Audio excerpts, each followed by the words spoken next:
Bonjour à tous, bienvenue dans l'interview. Notre invité aujourd'hui est Gauthier Callum. Bonjour. Bonjour. Vous êtes député fédéral. Alors, une réaction à la décision annoncée ce matin. La Belgique va envoyer ses F-16 bombarder Daesh en Syrie. Cette mesure-là, on en avait déjà parlé avant, mais est-ce que c'est une bonne mesure? Parce que finalement, l'efficacité des bombardements en Irak, elle n'a pas été démontrée.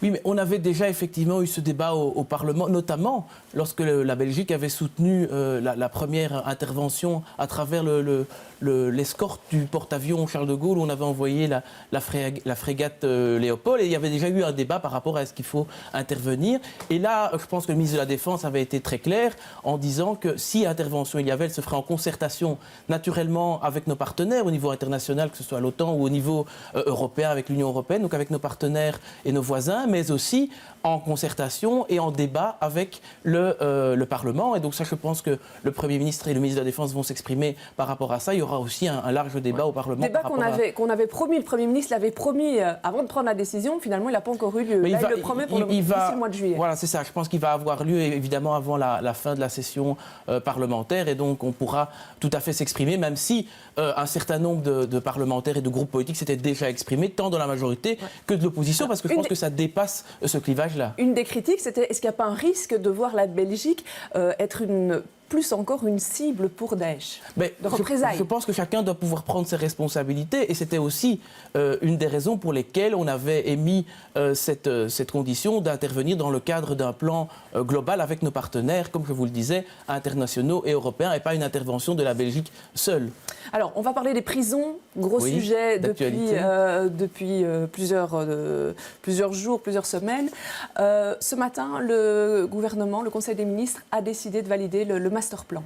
Oui, tout à fait. Donc, hier, nous avons eu un long débat, relativement nourri, en présence du Premier ministre et du ministre de la Justice à la Chambre. On va en reparler, mais il y a une série de choses qui ont été dites. Et une de celles-là était que ce matin, un CAIRN se réunirait et prendrait des mesures. Alors, il y a 4 mesures très concrètes, je pense qu'elles viennent de tomber. Donc, il y a effectivement la construction de nouvelles prisons et l'extension de certaines prisons actuelles. Je pense que ça, c'est important. Il y a aussi la rénovation. Il y a évidemment la prison à Aachen, comme on le sait tous, qui est dans le pipeline depuis longtemps. Il y en a d'autres qui seront construites en Wallonie et en Flandre. Et également, et c'est important, la rénovation de certaines prisons. Et on sait que certaines sont vraiment dans des conditions qui sont relativement délicates. Il y a également la création de 850 places pour les internés. Donc on souhaite sortir les internés des prisons pour pouvoir les mettre dans des institutions spécifiques où il y a un accompagnement et un suivi médical et des soins adaptés qui seront apportés pour eux. Et enfin, il y a une des dernières mesures qui a été prise, c'est une politique de détention différenciée. Donc l'idée ici, c'est de pouvoir permettre à certains détenus, en fin de peine, d'avoir un accompagnement spécifique. 50 places en Wallonie, 50 places en Flandre qui seront créées. Je pense que ce sont toutes sortes de mesures qui vont participer, contribuer avec celles qui ont déjà été mises sur la table, c'est-à-dire l'engagement, on est à 405 équivalents temps plein supplémentaires pour l'année 2016. Ce sont toutes sortes de mesures qui sont sur la table et encore ce matin, certaines qui viennent encore s'ajouter à l'ensemble de ces dispositions. Voilà, alors ça, ce sont pour des mesures structurelles. Reste le problème de la grève qui est en cours depuis 18 ou 19 jours, ça dépend de la manière dont on compte. La Ligue des droits de l'homme, ce matin, dépose plainte contre Charles Michel et Koen Geens pour traitement inhumain et non-assistance à personne en danger. Leur responsabilité là est engagée. Mais je pense que voilà, ça c'est une nouvelle, je dirais une nouvelle plainte, mais il ne faut pas se voiler la face. Ça fait depuis 20 ans que la Belgique, donc notre pays, a été condamné à de multiples reprises par des juridictions nationales, mais aussi par des instances internationales. Je pense à la Cour européenne des droits de l'homme ou au Comité européen de protection contre la torture et contre les traitements inhumains. Donc il y a eu une série de condamnations, il y a eu une série de mises en garde et de mises en demeure par rapport à ça, et il y a une série de dispositions qui ont été prises depuis la mise en place de ce gouvernement très précisément. Il y a un accord qui est intervenu déjà en décembre 2014 avec les organisations syndicales et je le rappelle, dans l'accord de gouvernement, il était prévu aussi qu'un service garantit qui veillerait, je dirais, au service et aux bonnes conditions de détention, tant des détenus, mais aussi aux conditions de travail des travailleurs en prison. Ça, c'est pour les situations générales. Ici, on est en situation de crise. Il y a cette grève. Depuis le début de la semaine, il y a eu plusieurs condamnations de l'État belge à des astreintes, même de 1000 ou 1300, 1500 euros par jour pour les prisonniers qui n'auraient pas des droits minimums, voire des soins médicaux dans certains cas. Une juge d'instruction est allée en prison et a dit écoutez, moi, je vais libérer 8 personnes que j'ai demandé de mettre en prison parce qu'il y a là une disproportion. Est-ce qu'on n'est pas dans une situation complètement critique et dans un dysfonctionnement de l'État ? Mais le ministre de la Justice a été très clair hier en le disant, en le rappelant, en disant que effectivement, la Belgique est le dernier pays européen, à une exception près, à ne pas avoir un service garanti dans ces prisons.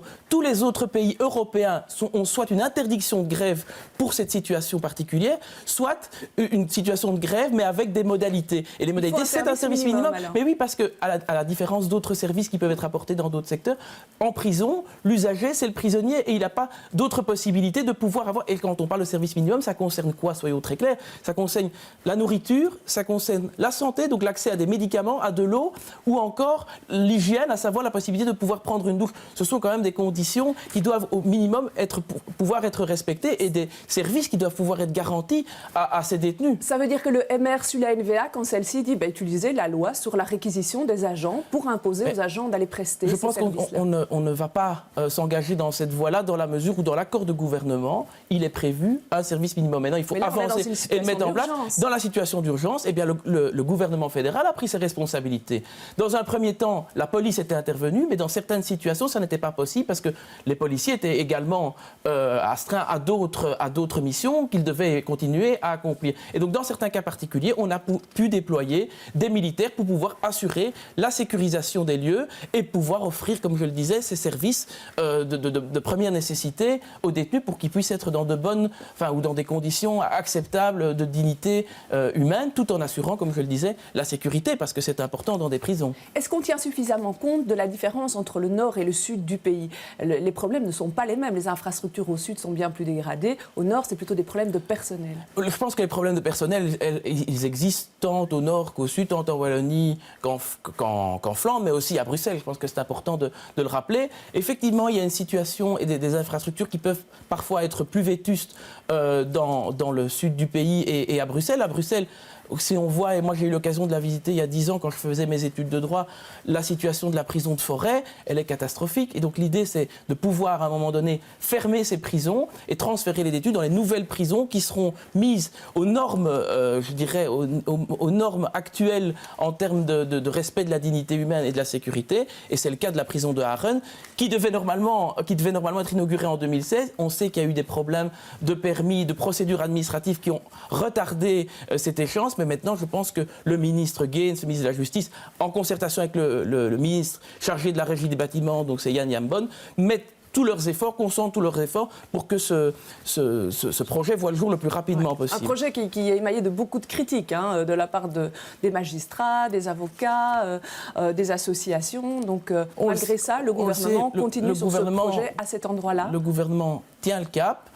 C'est inscrit dans le master plan prison. La prison sera bien construite à Haren. Et un certain nombre de remarques qui avaient été émises par tous les acteurs, que ce soit les autorités locales, parce qu'on sait qu'il y avait aussi des problèmes de permis, mais aussi les acteurs du monde judiciaire.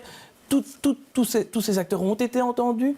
Une série de leurs remarques et de leurs propositions ont été intégrées. Maintenant, le projet doit avancer parce qu'effectivement, l'idée, c'est de pouvoir, à un moment donné, fermer, le ministre de la Justice a dit, fermer les prisons de Forêt, de Saint-Gilles et de Berkendal. Les 3 seront fermés. On ne va pas garder ça en plus de la nouvelle.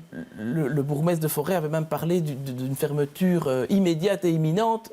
Depuis, il s'est ravisé, il y a eu des concertations avec le ministre de la Justice. La fermeture, elle aura lieu uniquement au moment où on pourra accueillir tous ces prisonniers dans le site donc, de la nouvelle prison de Haren. Alors on sait que le ministre Koen Gaines aujourd'hui après-midi mène une discussion avec les syndicats. Est-ce qu'on en sait plus sur le mandat qui lui a été donné, la marge de manœuvre? Donc hier, le Premier ministre a été très clair en disant qu'effectivement il avait déjà eu un premier mandat spécifique qui avait été accordé au ministre de la Justice. Il va encore être étendu. Il l'avait annoncé hier à la Chambre. Je pense que ça devait se décider ce matin. Et donc l'idée, c'est vraiment de donner un mandat au ministre de la Justice pour qu'il continue, ça a été dit, à concerter, à continuer à avoir la main tendue avec les syndicats pour trouver le plus rapidement possible une solution. Ça concerne les syndicats, ça concerne les travailleurs, ça concerne aussi les directeurs de prison avec qui le dialogue est permanent. Le but, et je pense que maintenant tout le monde, après autant de jours de grève, souhaite vraiment aboutir à une situation et à une solution positive pour que tout le monde en sorte par le haut. Alors, on va changer de thématique pour parler d'économie collaborative. L'économie collaborative, c'est Uber, Menu Next Door, Take It Easy. Donc, toutes ces activités finalement que les gens font en plus de leur travail ou parfois comme activité principale. Un projet de loi vise à proposer une taxation de 10% au lieu des 33% normalement. Est-ce que là, il n'y a pas une inégalité énorme pour les indépendants? Ils ne sont pas contents. Hein. Donc, le projet, donc j'ai eu l'occasion d'interroger hier en séance plénière Alexander De Croo, puisque c'est lui qui est à l'initiative en tant que ministre de l'agenda numérique. Donc ça concerne essentiellement les services qui sont menés à travers des plateformes en ligne. Hein, vous en avez évoqué certaines, et donc par des utilisateurs, consommateurs, qui ont recours donc à ces différents échanges de services. Alors ici, on était dans une zone grise, il ne faut pas se le cacher. Il y avait une incertitude par rapport aux normes fiscales, par rapport aux normes sociales, par rapport au cadre en général qui s'appliquait ou ne s'appliquait pas à ce type d'économie, puisque c'est effectivement un nouveau secteur émergent et donc il n'y avait pas encore de cadre précis. L'idée, c'est vraiment de mettre un seuil et de dire à partir jusqu'à 5 000 € plutôt, eh bien on va considérer que ces revenus, donc on est à 375 € par mois hein, de revenus générés, eh bien on va considérer que c'est une activité occasionnelle. Et pour cette activité occasionnelle, de personnes qui souhaitent échanger des services ou allez, soyons clairs là-dessus, qui souhaitent peut-être avoir un petit complément par rapport à leur salaire normal et se dire, voilà, je vais faire une petite activité complémentaire, ou tout simplement pour s'essayer à l'entrepreneuriat en disant, mais tiens, voilà, j'essaie, je vois si ça marche, et si je me découvre un talent, pourquoi pas après me lancer à mon compte. Eh bien, pour ces personnes-là, en dessous de ce seuil-là, une taxation avantageuse de 10%. Mais vous comprenez quand même les indépendants qui disent qu'il y a concurrence déloyale. Il y avait actuellement concurrence déloyale dans la mesure où il y avait un flou et que certains en profitaient pour, comme vous l'avez dit, mener presque une véritable activité commerciale en parallèle. Et là, il y avait une véritable concurrence déloyale. Ici, ce qu'on prévoit, c'est qu'à partir de ces 5 000 €, hein, donc par an de revenus, eh bien là, il y aura une taxation qui sera une taxation normale qui ira jusque, pour ceux qui auraient une activité très importante, jusqu'à effectivement 50%. Donc là, effectivement, on sera dans le cas d'un indépendant qui sera, ou d'un indépendant complémentaire qui sera dans les limites qui sont déjà actuellement fixées. Mais pour, comme on le disait, encourager, responsabiliser ces personnes en dessous de ce seuil de 5 000 €, on a souhaité un cadre fiscal et un taux fiscal avantageux. Et deuxième chose, également, que ce soit désormais ces plateformes en ligne qui soient responsables de l'envoi des déclarations à la source. Qui a un prélèvement à la source. Airbnb, ce qui solutionnera facilement en 10 secondes, Airbnb, donc ça c'est pour les logements, oui. N'est pas concerné par ça. Alors Airbnb ne sera pas concerné par ça et le ministre y a répondu clairement hier dans la mesure où ici il s'agit de revenus qui sont considérés comme des revenus immobiliers. Et donc je pense qu'à un moment donné il faudra peut-être avoir aussi une réflexion par rapport à ce secteur et par rapport très spécifiquement à cette activité-là. Mais le but était déjà de pouvoir avancer rapidement sur l'ensemble des autres secteurs parce que je pense qu'il y avait une forte demande à la fois de ces plateformes, à la fois de ceux qui y travaillaient, qui étaient actifs dedans, mais aussi des consommateurs qui pouvaient souhaiter que ce soit fait en toute sécurité, notamment sur le plan légal. Très bien, je vous remercie d'être venu dans cette émission. Je vous remercie de nous avoir suivis. Demain, les invités des experts seront Alain Courtois et Catherine Moreau. Je vous souhaite un excellent week-end.